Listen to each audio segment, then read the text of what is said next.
Hello friends, आपका study with Kiran YouTube channel में स्वागत है। आज जो हमारी केमिस्ट्री की वीडियो है वो है एटम एंड मॉलिक्यूल टॉपिक पे। पिछली वीडियो के अंदर हमने एटम एंड मॉलिक्यूल डिस्कस किया था। इन्हें पंजाबी में कहते हैं और परमाणु और अणु। पिछली वीडियो में हमने क्या डिस्कस किया था? हमने ये देखा था कि एटम क्या होता है। एटम क्या होता है? Atom is the smallest particle of any element which has independent existence. हो भी सकती है और नहीं भी हो सकती है और मे नॉट। ओके। और मॉलिक्यूल क्या था? ये भी स्मॉलेस्ट पार्टिकल्स का जिसकी की एग्जिस्टेंस है, इंडिपेंडेंट एग्जिस्टेंस वो क्या होती है। ओके। फिर हमने देखा था कि जब भी दो या दो से ज्यादा एटम मिल जाते हैं तो वो क्या बनाते हैं? मॉलिक्यूल्स बनाते हैं। फिर हमने देखा कि एटम के अंदर कौन कौन से पार्टिकल्स होते हैं, सब पार्टिकल्स। तो वो हमने देखा था कि न्यूट्रॉन, प्रोटॉन और इलेक्ट्रॉन होता है। हमने देखा न्यूट्रॉन जो होते हैं उनका किस तरह का जो है नेचर होता है, किसने इनके बारे में डिस्कवर किया था। हमने देखा इलेक्ट्रॉन जो है वो नेगेटिव चार्ज होते हैं, प्रोटॉन जो है पॉजिटिव होते हैं और न्यूट्रॉन जो है न्यूट्रल होते हैं। इस तरह पिछली वीडियो में हमने ये सब डिस्कस किया था। आज जो हम इस टॉपिक पर डिस्कस करेंगे वो करेंगे जो एटम के मॉडल्स दिए हैं, एटम के कुछ टाइप्स के मॉडल दिए हुए हैं, वो उनके बारे में आज जो हम डिस्कस करेंगे। Let us start. जो पहला मॉडल है वो दिया था जे थॉमसन ने। किसने दिया था?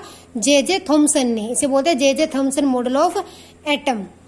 इन्होंने क्या कहा कि एटम जो है वाटरमेलन की तरह होता है, मतलब एक स्फीरिकल फॉर्म में होता है और इसके अंदर ऐसे इलेक्ट्रॉन घूमते हैं जो कि नेगेटिव चार्ज होते हैं। इलेक्ट्रॉन जो होते हैं ये क्या होते हैं? नेगेटिव होते हैं। और जो ये स्फीयर है बाकी का, ये क्या होता है? पॉजिटिव स्फीयर होता है। इन्होंने इसको वाटरमेलन से मैच किया था। इन्होंने कहा था कि जो एटम है वो वाटरमेलन होता है, हिंदी में बोलते हैं तरबूज, कि तरबूज के जैसा होता है, जिसका रेड पार्ट जो है, लाल हिस्सा है, जो लाल हिस्सा है वो क्या होता है? पॉजिटिव चार्ज होता है, पॉजिटिव, ठीक है। और जो उसके काले बीज हैं वो क्या होते हैं? इलेक्ट्रॉन है, वो क्या नेगेटिव चार्ज होता है। तो ये जे थॉमसन ने मॉडल दिया था। इसको हम बोलते हैं क्रिसमस पुडिंग भी बोलते हैं, क्रिसमस पुडिंग मॉडल भी बोलते हैं। कि जो ये खीर की टाइप उन्होंने बोला था कि जो मान लेते हैं कि खीर बनी हुई है, उसके अंदर जो मावा डाला हुआ है वो क्या? इलेक्ट्रॉन है। बाकी जो खीर सारी है वो क्या है? पॉजिटिव चार्ज है। और ऊपर डाला हुआ वो क्या है? नेगेटिव चार्ज है। तो जे थॉमसन ने जो मॉडल दिया था वो ये था। उन्होंने क्या कहा था? जो स्फीयर है वो पॉजिटिव चार्ज होता है और अंदर जो ये है वो क्या? इलेक्ट्रॉन जो है होते हैं। ओके। लेकिन इसके कुछ ड्रॉबैक्स है, तो ये जो मॉडल बाद में इसको कंसीडर नहीं किया गया। इनके बाद में जो मॉडल आया था एटम का वो दिया था रदरफोर्ड ने। वो किसने दिया था? रदरफोर्ड ने। वो देखते हैं वो क्या है। रदरफोर्ड ने अपने मॉडल देने से पहले एक एक्सपेरिमेंट किया था। उन्होंने क्या किया? उन्होंने एक जो है अल्फा पार्टिकल लिया जिससे कि रेज निकलती हैं। उन्होंने अल्फा पार्टिकल लिया और उसको लेड की शील्ड से टपाया, ठीक है। फिर उन्होंने एक गोल्ड फॉइल लगाई, गोल्ड की फॉइल लगाई, मतलब सोने का जो है कागज लगाया पतला, जिसके अंदर से अल्फा रेज को उन्होंने निकाला। तो उन्होंने क्या देखा? और उसके बार बार जो ये कवर की वो किसकी? जिंक सल्फाइड से जो ये रिंग लगाई, किस चीज की थी? जिंक सल्फाइड की, जो कि अल्फा डिटेक्टर होती है। ये अल्फा डिटेक्टर का काम करती है। ओके। तो ये थोड़ा सा हमें पता होना चाहिए कि ये एक्सपेरिमेंट किसने किया था? ये रदरफोर्ड ने किया था। ओके। तो उन्होंने क्या देखा कि जब ये रेज जाती हैं, ठीक है, जब इस पतली पर से निकलती हैं तो कुछ रेज जो बहुत ही कम, वेरी फ्यू रेज तो जो थी पीछे की तरफ मुड़ गई, फ्यू कुछ एक रेज जो यहाँ तक इस तरह से आ गई और कुछ जो है सामने से सीधी निकल गई। ज्यादा जो है सामने से सीधी निकल गई, थोड़ी बहुत ऐसे साइड में निकल गई, थोड़ा एंगल बना के, और कुछ जो थी वो बिल्कुल पीछे आ गई। तो उन्होंने जब उन्होंने ये एक्सपेरिमेंट देखा तो उन्हें पता चला कि जो हमारा पिछला मॉडल है वो इसको नहीं करता, क्योंकि अगर हमारा ये सारा पॉजिटिव चार्ज और इलेक्ट्रॉन घूमे हुए तो सारी रेस सीधी निकलनी चाहिए थी। तो पिछला जो मॉडल था वो जो उन्होंने उसके अंदर जो ड्रॉबैक्स आ गए। तो इन्होंने जो मॉडल दिया फिर वो ये उन्होंने इस तरह से दिया कि जो ये है स्फीरिकल फॉर्म में होता है, इसके अंदर बीच में एक न्यूक्लियस जैसी कोई भारी चीज होती है जिससे जो रेज टकराती है तो वो वापस मुड़ जाती हैं। जो इसके कॉर्नर पे टकराती है वो थोड़ी जो मुड़ के और झुकी हुई होकर निकलती है। और जहां पे खाली जगह है एटम के अंदर कुछ ना कुछ खाली स्पेस होती है। उन्होंने ये भी बताया कि एटम के अंदर क्या होती है? खाली स्पेस होती है जहां से रेज जो है वो सीधी निकल जाती है। तो ये क्या है? रदरफोर्ड मॉडल है कि कुछ रेज जो है खाली स्पेस में से सीधी निकल जाती हैं, कुछ कोई न्यूक्लियस जैसी भारी चीज जिससे टकरा के पीछे मुड़ जाती हैं, कुछ उसके साइड में कॉर्नर से होकर झुक के बाहर की तरफ चली जाती हैं। तो ये जो एक्सपेरिमेंट मॉडल दिया था वो किसने दिया था? रदरफोर्ड ने। तो ये क्या है? Rutherford model of atom. Okay. इसके बाद जो अब चलता है, जो सबसे इंपॉर्टेंट मॉडल है वो देखते हैं कौन सा है। वो है नील बोहर मॉडल। कौन सा है? नील बोहर मॉडल। नील बोर ने जो मॉडल दिया उन्होंने क्या बताया उन्होंने कहा कि एटम जो है वो राउंड शेप के अंदर होते हैं। ओके, तो उसके अंदर उन्होंने कहा कि बीच में न्यूक्लियस होता है जो कि पॉजिटिवली चार्ज होता है। क्या होता है? पॉजिटिव होता है। ठीक है, न्यूक्लियस के अंदर क्या होते हैं? प्रोटॉन होते हैं और न्यूट्रॉन होते हैं। ठीक है, न्यूट्रॉन क्या थे? हमने कल देखे थे, न्यूट्रल थे कि इनका कोई चार्ज नहीं होता। प्रोटॉन क्या होता है? पॉजिटिव चार्ज होते हैं। तो उन्होंने कहा कि बीच के अंदर क्या होता है? न्यूक्लियस होता है। इसके बाहर जो है शेल्स के अंदर जो है इलेक्ट्रॉन घूमते रहते हैं जो कि नेगेटिव चार्ज होते हैं। किसमें? सेल्स में, ऑर्बिट्स के अंदर। उन्होंने कहा जो इलेक्ट्रॉन है वो बाहर ऑर्बिट के अंदर घूमते रहते हैं, जिन्हें की क्या कहते हैं? इलेक्ट्रॉन कहते हैं, और उनके नेगेटिव चार्ज होते हैं। उन्होंने इस तरह का मॉडल दिया जो कि अब भी चल रहा है। सबसे मेन मॉडल जो है यही है एटम का। ओके, तो इस मॉडल के अंदर उन्होंने कहा कि बीच में न्यूक्लियस होता है जिसके अंदर पॉजिटिव चार्ज होता है। आज साइड के अंदर जो है किसी ऑर्बिट्स के अंदर, जिन्हें सेल्स कहते हैं, ऑर्बिट्स कहते हैं, उनके अंदर क्या इलेक्ट्रॉन घूमते रहते हैं।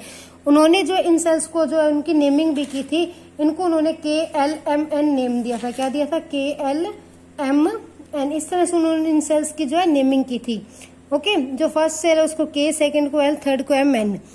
इस तरह से उन्होंने कहा था कि ये KLMN जो है सेल्स होते हैं। ओके,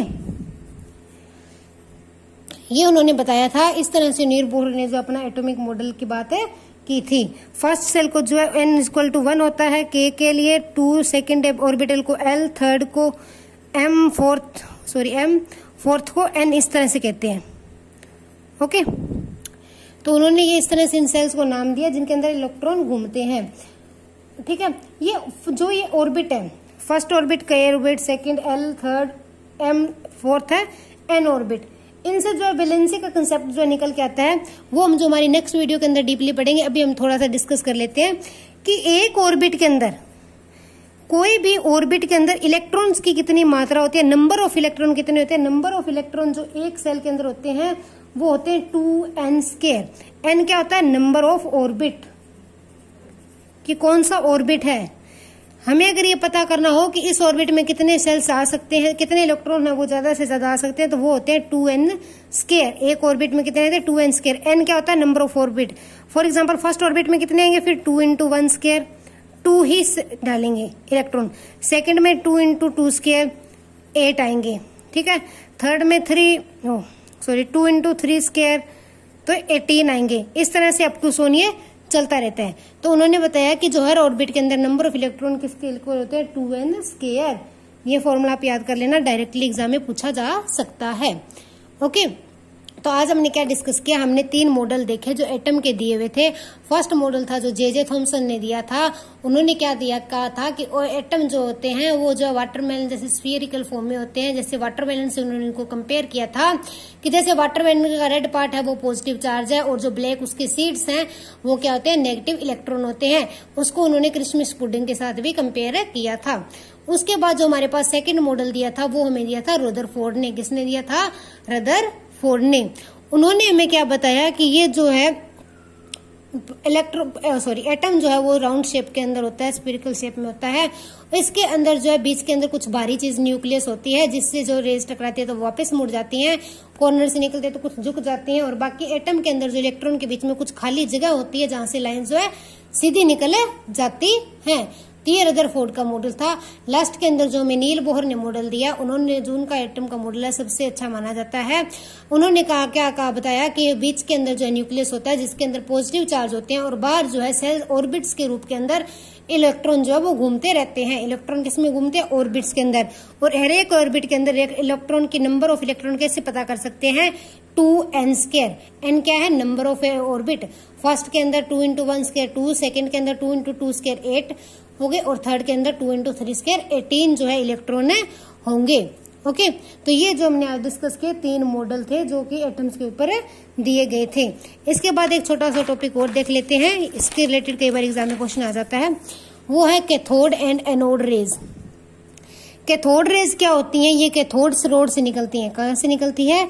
कैथोड रोड से निकलती हैं। इसे पंजाबी में भी कैथोड ही बोलते हैं। ठीक है, कैथोड रेज जो है कैथोड रोड से निकलती हैं और इन्हें जो है पंजाबी में भी कैथोड कहा जाता है।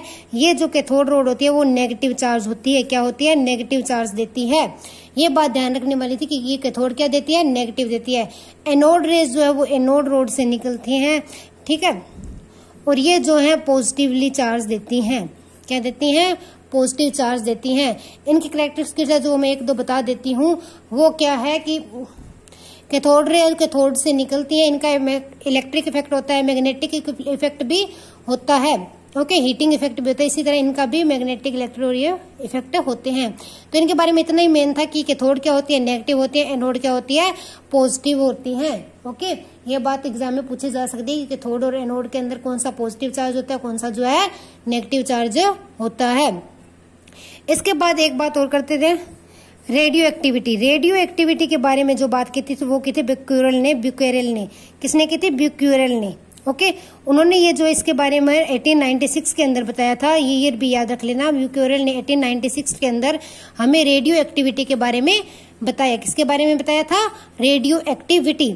उन्होंने क्या कहा कि जो भी एलिमेंट, जिस भी एलिमेंट का जो वेट है, जो भी एलिमेंट 230 से ज्यादा वेट का है, जिसका भी भार जिससे ज्यादा है, ओके, एटॉमिक मास के बारे में कल पढ़ेंगे तो मैं इसके बाद क्लियरिफाई हो जाएगा, जिसका भी जो भी 230 से ज्यादा है वो हमेशा 3 रेज में टूटता है। कितने रेज में टूटता है? 3 में। अल्फा रेज, ये जो है चीज हमेशा कितनी रेज में टूटती है? 3 रेज में टूटती है। Alpha rays, beta rays and gamma rays. Alpha, beta and gamma ray में टूटता है। ये भी बात याद रखना। किसने कही थी? ब्यूक्यूरेल ने कही थी, 1896 के अंदर बताई थी रेडियो एक्टिविटी के बारे में कि जिस भी एलिमेंट है, जो भी एलिमेंट है 230 से जो है ज्यादा होता है, 230 से वध होता है, ठीक है ना, जिसका भार है, तो वो क्या है? हमेशा ही 3 रेज में टूटता है। कौन कौन से में टूटता है? Alpha rays, beta rays and gamma rays. कौन से ईयर में बात की थी उन्होंने? ये बात उन्होंने 1896 के अंदर की थी, ओके। तो आज हमने जो इसके जो एटम और मॉलिक्यूल का एक पार्ट और डिस्कस कर लिया कि एटम और मॉलिक्यूल के कौन कौन से मॉडल है, किस मॉडल में किस चीज की बात की गई है। तो अब तक जो एटम और मॉलिक्यूल चैप्टर हमने किया है, अणु और परमाणु और अणु, उसमें हमने क्या डिस्कस किया कि एटम होता क्या है, पहले ये देखा, फिर हमने देखा कि एटम मॉलिक्यूल क्या होता है, फिर देखा एटम के कौन कौन से पार्ट होते हैं, सब पार्ट होते हैं, फिर हमने देखा कि उसका स्ट्रक्चर किस तरह का होता है, फिर हमने देखा कि कैथोड रे पॉजिटिव होती है या नेगेटिव होती है, एनोड रे नेगेटिव होती है या पॉजिटिव होती है, फिर हमने रेडियो एक्टिविटी के बारे में देखा। एक चीज और है जो याद रखने वाली है कि हमें ये एग्जाम से रिलेटेड है, टॉपिक जो है वो है ईयर्स, कि हमें पता होना चाहिए कि किस ईयर में क्या हुआ था। तो ये जो आप नोट डाउन कर लेना, ये यहाँ पे 1886 है, ओके। 1803 के अंदर जॉन डाल्टन ने एटॉमिक थ्योरी दी थी। किसने दी थी? जॉन डाल्टन ने एटॉमिक थ्योरी दी थी। ये जो जॉन डाल्टन की एटॉमिक थ्योरी थी, ये किसके बारे में बता रही थी? ये सिर्फ इतना ही बताती है कि एटम जो है एक सॉलिड कोई भी चीज है और उसके अंदर क्या एक स्फेरिकल सॉलिड है, और जो कि ये जो थ्योरी थी वो मेजरेबल, मतलब मेजर्स के बारे में बताती थी, सिर्फ एटम के कुछ एक मेजर्स के बारे में। हर एक बात जो ये एटम के बारे में नहीं बताने के काबिल नहीं थी। तो जॉन डाल्टन ने जो एटॉमिक थ्योरी दी थी वो कब दी थी? 1803 के अंदर दी थी। उसके बाद 1886 के अंदर गोल्डस्टीन ने जो प्रोटॉन को डिस्कवर किया था। गोल्डस्टीन ने, हमने पिछले चैप्टर में देखा था कि प्रोटॉन किसने डिस्कवर किया था? गोल्डस्टीन ने। प्रोटॉन क्या होते हैं? पॉजिटिवली चार्ज होते हैं। और ये कहाँ पे होते हैं एटम के अंदर? न्यूक्लियस के अंदर होते हैं। किसके अंदर होते हैं? न्यूक्लियस के अंदर होते हैं प्रोटॉन जो है। इनके बारे में डिस्कवरी किसने की थी? गोल्डस्टीन ने की थी 1886 के अंदर, 1886 के अंदर। उसके बाद जो जे थॉमसन ने अपना मॉडल दिया था, कौन सा मॉडल दिया था जे थॉमसन ने? जो उन्होंने वो जिसको उन्होंने वाटरमेलन से कंपेयर किया था या फिर क्रिसमस पुडिंग के साथ, ओके, क्रिसमस पुडिंग के साथ किया था या फिर उन्होंने वाटरमेलन के साथ कंपेयर किया था। वो मॉडल उन्होंने किस ईयर में दिया था? वो उन्होंने दिया था 1904 के अंदर। जे थॉमसन ने मॉडल किस में दिया था? 1904 के अंदर। उसके बाद जो रदरफोर्ड ने अपना मॉडल दिया था वो दिया था 1911 में। कब दिया था? 1911 में। रदरफोर्ड का मॉडल क्या कौन सा था कि जो न्यूक्लियस जैसी कोई भारी चीज होती है जिससे टकरा के पीछे चल जाती है, जब उसके नजदीक से पास होती है तो झुक जाती है, और एटम के अंदर कुछ खाली स्पेस होती है जहां से रेज है सीधी ही निकल जाती है। तो ये रदरफोर्ड ने दिया था मॉडल। कौन से ईयर में दिया था? 1911 में दिया था। और जो नील बोर का मॉडल है वो कौन सी ईयर में दिया था? उन्होंने 1913 के अंदर दिया था। किस ईयर में दिया था? 1913 के अंदर दिया था। तो ये था जो है एटम और मॉलिक्यूल से रिलेटेड मॉडल, और उनके बारे में उन्होंने कौन सी ईयर में क्या मॉडल दिया था, ठीक है। इसके बाद एक चीज और है जो हमें याद होनी चाहिए, हमें फर्स्ट 20 एलिमेंट है वो याद होने चाहिए। फर्स्ट 20 एलिमेंट है और उनके क्या सिंबल है ये हमें पता होना चाहिए, वो हम जो है लिख लेते हैं। ओके, फर्स्ट 20 हम लिखते हैं। इनको याद करने की एक ट्रिक भी देखेंगे। यहाँ पे मैं लिखती हूँ एटॉमिक नंबर, सिंबल किस तरह से, सॉरी नेम, उसका एटॉमिक मास और यहाँ पे सिंबल। ओके, यहाँ पे जो अब हम देखते हैं, इसको एक मिनट में पेन ले लेती हूँ, दोबारा लिख लेते हैं। एटॉमिक नंबर, सिंबल, एलिमेंट और उसका मास क्या होता है। जब हम एटॉमिक मास के बारे में पढ़ लेंगे तो हमें वैलेंसी और जो एक दो टॉपिक है वो फिर ही कवर होंगे। हम पहले 20 याद करेंगे। 1 2 3 7 8 9 10 11 12 13 14 15 16 17 18 19 20। ओके, ये है एटॉमिक नंबर की कौन से नंबर पे जो है कौन सा एलिमेंट आता है। सबसे पहले क्या आता है, हाइड्रोजन आता है। क्या आती है, हाइड्रोजन। हाइड्रोजन का सिंबल क्या होता है, H। हाइड्रोजन को कैसे लिखते हैं, H। और इसका एटॉमिक मास क्या होता है, 1। क्या होता है, एटॉमिक मास 1 होता है। ओके, सेकंड नंबर पे जो आती है वो हीलियम आती है। क्या आती है, हीलियम। इसका जो एटॉमिक मास होता है वो क्या होता है, 4 होता है। क्या होता है, 4। थर्ड नंबर पे क्या आती है, लिथियम आती है। क्या आती है, लिथियम। इसका जो एटॉमिक मास है वो क्या होता है, 7। फोर्थ नंबर पे आती है बेरिलियम। क्या आती है, बेरिलियम। इसका जो एटॉमिक मास है वो क्या होता है, 9। फिर आती है बोरोन। बोरोन को किससे डिनोट करते हैं, बी से।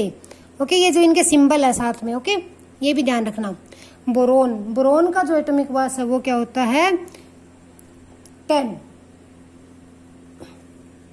ओके, नहीं 11 होता है। ओके, बोरोन के बाद जो हमारे 6th नंबर पे आती है वो आती है कार्बन। जो मोस्ट इंपोर्टेंट क्या आती है, कार्बन। आधी से ज्यादा केमिस्ट्री जो कार्बन पे टिकी हुई है। तो 6 नंबर पे क्या आती है, कार्बन। इसका जो एटॉमिक मास होता है वो क्या होता है, 12। उसके बाद आती है नाइट्रोजन। नाइट्रोजन, नाइट्रोजन को किससे डिनोट करते हैं हम, N से। और इसका एटॉमिक मास क्या होता है, 14। नाइट्रोजन के बाद आती है हमारे पास ऑक्सीजन। 8th नंबर पे क्या आती है, ऑक्सीजन। इसका एटॉमिक मास होता है हमारे पास 16। ऑक्सीजन के बाद 9th नंबर पे आती है फ्लोरीन, जिसको हम F से डिनोट करते हैं। क्या आती है, फ्लोरीन। फ्लोरीन का जो एटॉमिक मास है वो होता है हमारे पास 19। इसके बाद आती है नियोन। नियोन, नियोन जो है उसका एटॉमिक मास होता है वो होता है 20। ओके, उसके बाद आती है हमारे पास सोडियम। सोडियम को Na से लिखते हैं, सोडियम। ओके, इसका जो हमारे पास एटॉमिक मास होता है वो होता है 23। क्या होता है, 23। इसके बाद हमारे पास आती है मैग्नीशियम। क्यों आती है, मैग्नीशियम। मैग्नीशियम का जो एटॉमिक मास है वो होता है 24। क्या होता है, 24। मैग्नीशियम के बाद हमारे पास आती है एल्यूमिनियम। क्या आती है, एल्यूमिनियम। 13 नंबर पे हमारे पास क्या आती है, एल्यूमिनियम।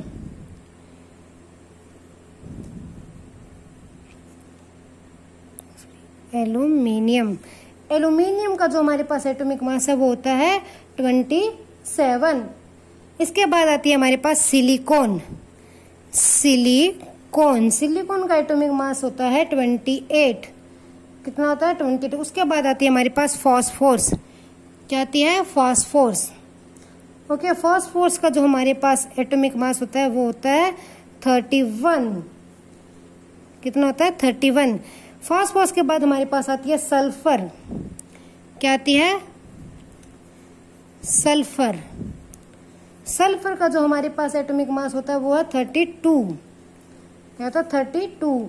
उसके बाद हमारे पास आती है क्लोरीन। 17 नंबर पे क्या आती है, क्लोरीन, क्लोरीन का एटॉमिक मास हमारे पास होता है 35.5। ओके, उसके बाद हमारे पास 18th नंबर पे आती है आर्गन। आर्गन, आर्गन का हमारे पास एटॉमिक मास होता है वो होता है 38। ओके, और जो 19th नंबर पे आती है वो हमारे पास आती है पोटाशियम। पोटाशियम को हम के से लिखते हैं, याद रखना, ध्यान रखना, पोटाशियम को पी से नहीं लिखते हैं, पोटाशियम को के से डिनोट किया जाता है। पोटाशियम का जो एटॉमिक मास है वो हमारे पास होता है 39। ओके, लास्ट में हमारे पास आती है कैल्शियम। क्या आती है? कैल्शियम। कैल्शियम का हमारे पास एटॉमिक मास होता है वो होता है 40। तो ये हमारे पास 20 एलिमेंट है जिनका हमने एटॉमिक मास देखा और उनका सिंबल देखा। इनको याद रखने की एक ट्रिक भी है, आप इसको इस लाइन से याद रखते हो, हे ही ली BBC न्यूज ऑन फ्राइडे। हे ही ली BBC न्यूज ऑन फ्राइडे। नी ना मांगू अल्लाह से पेप्सी सोडा कोका कोला और कांजू कतली। तो इस ट्रिक से जो हम इसको याद रख सकते हैं, हे ही ली BBC न्यूज ऑन फ्राइडे, नी ना मांगू अल्लाह से पेप्सी सोडा कोका कोला और कांजू कतली। तो ये फर्स्ट जो हमारे 20 है एलिमेंट्स जो याद हो चुके हैं। इनका एटॉमिक मास का ना एक खास रिलेशन है। फर्स्ट 20 तक 3-4 एक्सेप्शन को छोड़कर जितने भी इवन नंबर वाले हैं, इवन नंबर वालों को डायरेक्ट 2 से मल्टीप्लाई कर दो तो उनका एटॉमिक मास आ जाता है। क्या आ जाता है? एटॉमिक मास आ जाता है। और जो ओड नंबर पे है, जो टांक अक्षर है, उनको क्या है 2 से मल्टीप्लाई करके 1 ऐड कर दो, उनका एटॉमिक मास आ जाता है।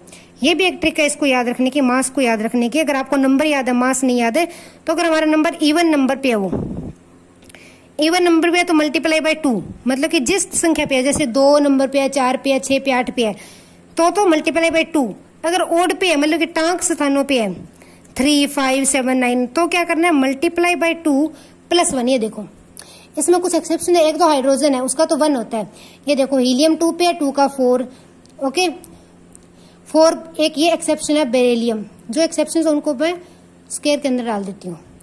ठीक है, उसके बाद 6 का देखो 12, 8 का 16, 10 का 20, 12 का 24, ओके, 14 का 28, 16 का 32, एक 18 जो इसके एक्सेप्शन है। ठीक है, तो ये देखो इवन नंबर वालों को क्या किया? 2 से मल्टीप्लाई किया। जो ओड है उनको 3 2 जा 6 + 7। देखो लिथियम का 5 2 जा 10 + 1 11, 7 2 जा 14, एक ये एक्सेप्शन है, 7 2 जा 14, सीधा इसमें ऐड 1 नहीं करना। 9 2 जा 18 + 1 19, 11 2 जा 22 + 1 23। ठीक है, 13 2 जा 26 + 1, ओके, 15 2 जा 30 + 1, 17 2 जा 34 + 1, इसको आप 35 भी लिख लो तो कोई बात नहीं है। ओके, 19 2 जा 38 + 1। तो ये जो इस तरह से इसको याद करने की ये ट्रिक है 2, जिससे आप इनका एटॉमिक मास और इनको याद रख सकते हो। तो इनको आप जो लर्न कर लेना, हमें फर्स्ट 20 एलिमेंट तो पता होने ही चाहिए। आज के लिए इतना ही। बाकी जो एटम और मॉलिक्यूल का थोड़ा सा टॉपिक रहेगा वो हम कल डिस्कस करेंगे। Thanks and have a nice day. Keep supporting me.